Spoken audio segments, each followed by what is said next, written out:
Welcome to Survival Theory. Today we're going to take a look at my get home bag. Now this is a bag for a short distance or short duration, 3 days or less and 60 miles or less approximately. Now last year I did a video on my get home bag, and that was for a long distance or long duration get home bag, up to 1,000 plus miles. So it had everything in it. It weighed a ton. In fact, it didn't even have enough in it considering the distance I was away from home. But you can only carry so much. But this one's a lot lighter, but probably still has more gear than I need because I'm not aware of what the situation is going to be. So let's break it open and see what's inside. So the backpack I have for my get home bag right now is the 511 Rush 72. And as far as the outside of it, I only have comms on the outside. And I can grab that, put it on my belt, or stuff it in this open area. But usually I just keep it on the outside. And as far as putting more things on the outside or additional items on the outside, in a get home situation, I'll probably grab things out of my truck and I may attach them to the bag or put them in my pockets or whatever the case may be. Or I may put them inside the bag. It just depends. So let's take a look at the front pouch. These are things that I'd probably want to get to first. At least I imagine I would. Got a camouflage poncho. It's pretty old and worn. It actually has some duct tape on it, but it works, gets the job done. In here, I have a map of the state. I also have some topo maps of the area, as well as several national forest maps. And I keep these in a Ziploc bag. Right here I have a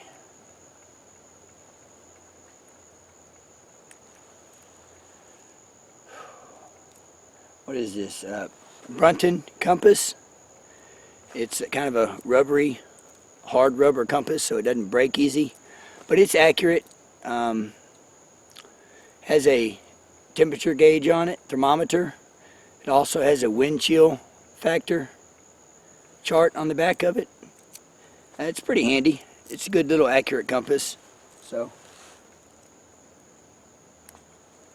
I'm not going to put an expensive compass to sit in here and do nothing. Also have this Minn Kota. Has a compass on it. It's a whistle. It also has a thermometer on it with a little clip. This also has a magnifying glass that comes out of it here. That can help in reading fine print, starting a fire, whatever the case may be. I keep both of those clipped on so they don't get lost.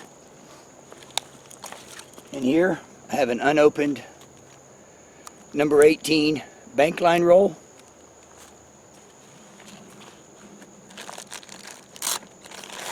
In here I have an unopened pair of safety glasses, clear. In this pouch I have a flashlight.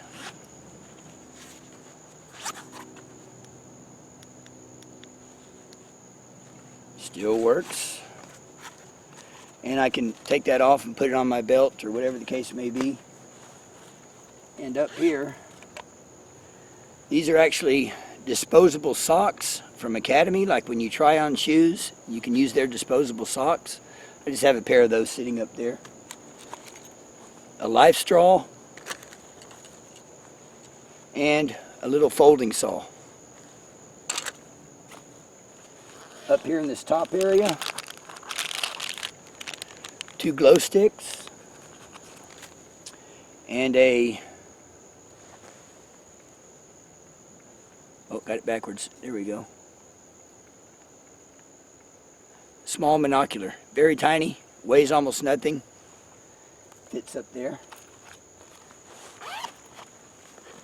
In this pocket, I have some Gorilla Glue with some hair bands around it, and also I have quite a bit of duct tape around the container.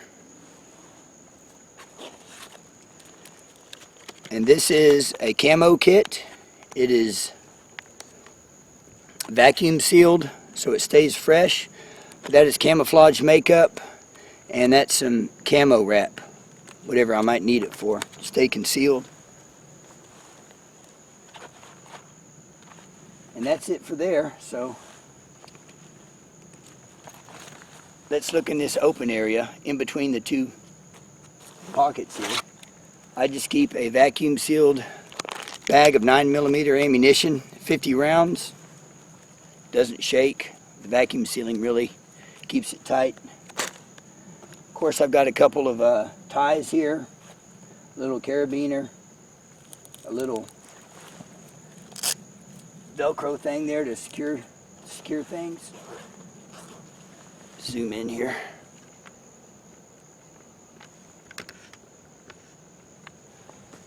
Alright, so in this top pouch, I've got some hair bands, Write in the Rain notepad, permanent marker, pencil, another Sharpie,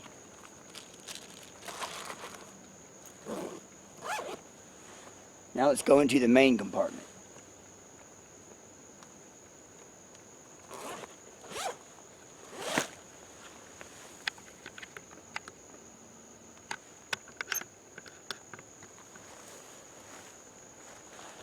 Alright, in this top pouch here, got some butt paste for hot weather. You don't want to get a rash or anything like that. Got some zip ties.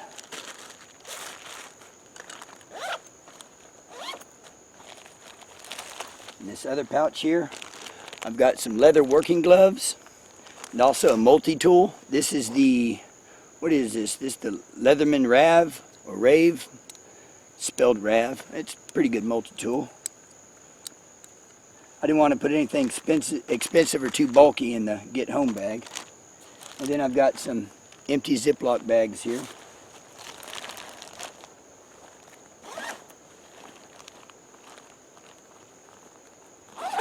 And in this pouch down here, I've got microfiber towel and some toilet paper. And sealed up in this bag, these are toiletries. I've got a toothbrush,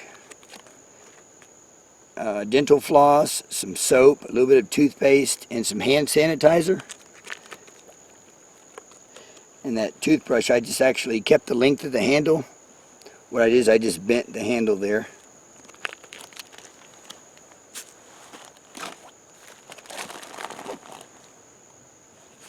And this is my fire kit.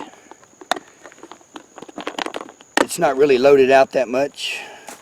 I have some sealed up, vacuum sealed fat wood shavings, some more fat wood shavings with dryer lint. I've got 2 Bic lighters, some cotton balls, some tea lamps, some Strike Anywhere matches sealed up, some cordage I can light. Got a towelette sitting in here. More of the tea lamps, some fuel tablets, and it's all in this waterproof floating container here. I've also got a EDC pouch in there. Now this EDC pouch has some Jim Beam, some reading glasses, another Jim Beam, an emergency blanket. There's one of those really cheap, like $2 emergency ponchos in there. There's some emergency tinder, vacuum sealed. There's a small container of bug repellent. There's also some aluminum foil and plenty of wet wipes, of course.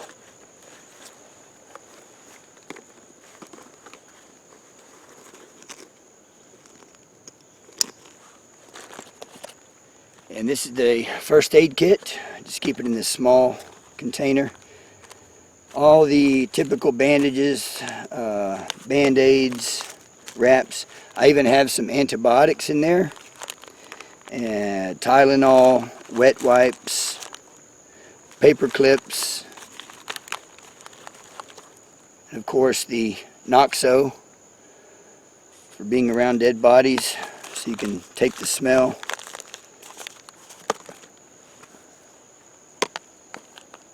Just everything you need for basic first aid.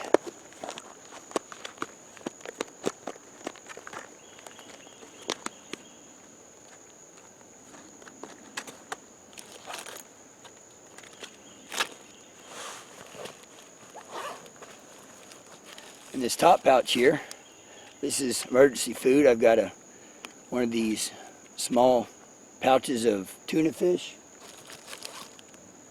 Got a Fiber 1 bar. I've got a small amount of candy here that won't melt. I've got salt tablets. These provide all the necessary salts and nutrients. These help your body retain water, and it just helps your body function better. If you're not getting enough salt, you're sweating a lot. And of course, these mini meals, emergency food bars, I've got 4 of those. And that'll get you going for a while. And they're non-thirst provoking, which is great.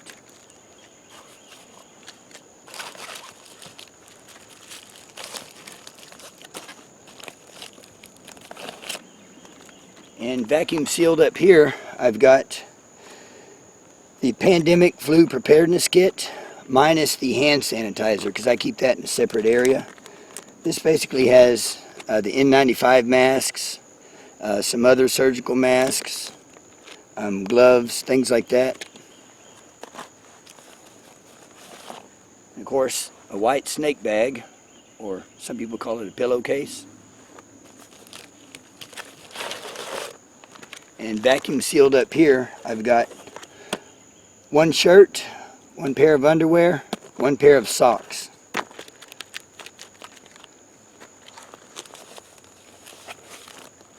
And 1 emergency water.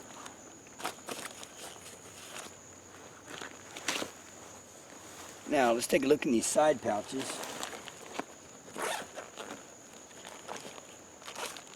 Over here, I've got some wet ones and some coffee filters. And the primary purpose of those coffee filters is to pre-filter water. Strain the water before I put it in these containers if I need to collect water. I've got a stainless steel container here that I can boil in. Be a shame to ruin that pretty picture on the outside though. And then I've got some clean water ready to go.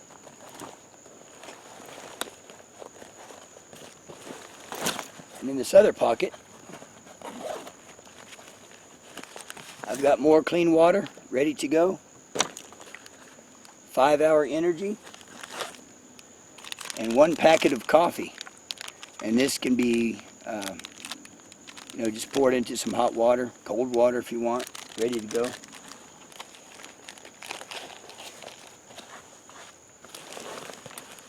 And up here in this sunglass pouch, I've got a mirror, glass mirror, and 1 lens out of some reading glasses.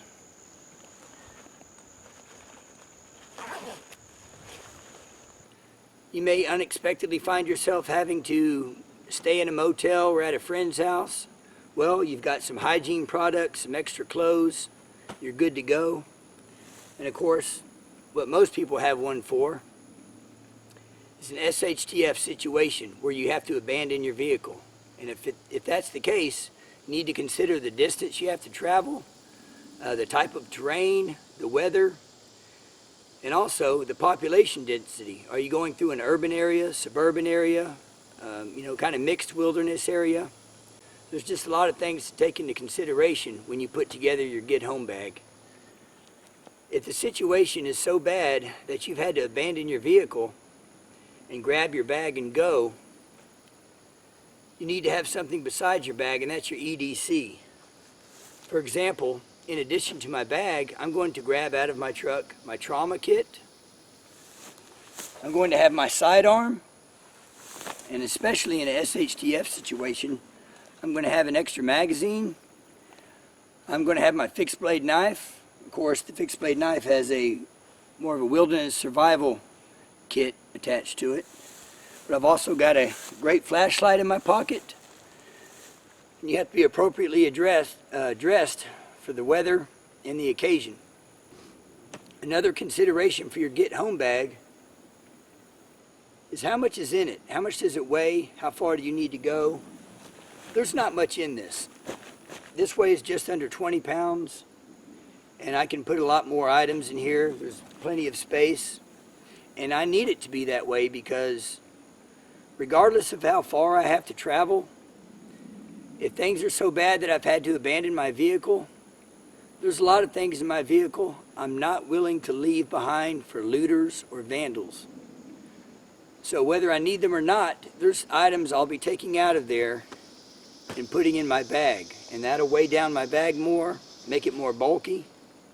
But that's the price you pay for not leaving gear behind, basically, or valuables. And also, depending on the situation, you might want to be ammo heavy. I've got 84 rounds of 9mm. I may want to grab out of my truck another 100 rounds because of the potential situation I might be going through. You know, you just have to weigh those options. Do you have a rifle in your vehicle?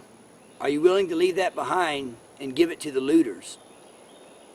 I'm not, so I would be carrying that rifle, as well as any other valuables I just did not want to leave behind. Now, if you're in a more urban area, you may want to replace some of these wilderness items I have with things like lock-picking sets, crowbars, things like that for entry into buildings, access through gates, things like that. Now, I've got a lot of those items in my truck, so if necessary, I can throw these in my bag to suit my environment. However, this is just kind of a general purpose bag I've got right now. But of course, like I said earlier, what are you willing to leave behind in your vehicle if you have to abandon it? Now, what's in my get home bag may not work for you. It may work for you. I try to make mine kind of a universal system, primarily for suburban and wilderness areas, because that's where I'm more likely to be traveling through to get home or to get to a secure location. So the important thing to remember is to remember those other rules that we always hear about. The 5 C's, that's going to be important. Also, the rule of 3, that's going to be important. You have to take in these things into consideration when you're putting together your bag and make it fit your environment. Things like navigation, comms, making sure you have enough water. If you're in an area where there's not readily available water, super important. Even more important than, having food. So I hope this gave you some ideas, got your brain thinking, and post some comments below. Tell me what you think. Thanks for watching Survival Theory. Please share, like, subscribe, and I'll see you next time.